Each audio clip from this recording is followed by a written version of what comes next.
Need for speed விளையாடிருக்கீங்களா உங்கள் லைஃப்பில்? இல்லை நீங்கள் ஒரு காரில் வராமல் இது கண்டிப்பாக உங்களுக்கு தெரிஞ்சிருக்கும்.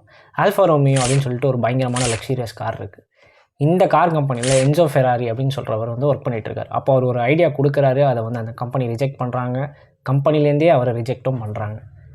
அதுக்கப்புறம் he went on to create a brand call Ferrari. இன்றைக்கி ஃபெராரி தெரியாதவங்க ரொம்ப கம்மியாக தான் இருப்பாங்க. இப்போ எதுக்கு இதை சொன்னேன்னா, ஒரு ரிஜெக்ஷன் ஒரு புது விஷயத்தை ப்ராக்ரஸ் பண்ணியிருக்கு. அப்போ ரிஜெக்ஷன் ஒரு ப்ராக்ரெஸை பண்ணுமா அப்படின்னு கேட்டால் கிடையாது தான். ஏன்னா நம்ம எல்லாருமே நம்ம லைஃப்பில் ரிஜெக்ட் ஆகிறோம். ஆனால் எல்லாருமே ப்ரோக்ரஸ் ஆகிறோமா அப்படின்னு கேட்டால் கேள்விக்குறியாக தான் இருக்குது. ஆனால் ரிஜெக்ஷன் ப்ரோக்ரஸ்க்கு மாறும் எப்போனா, when rejections are reflected it results in progress. So does rejection leads to progress? Rejection leads to progress only when it is reflected. So start reflecting.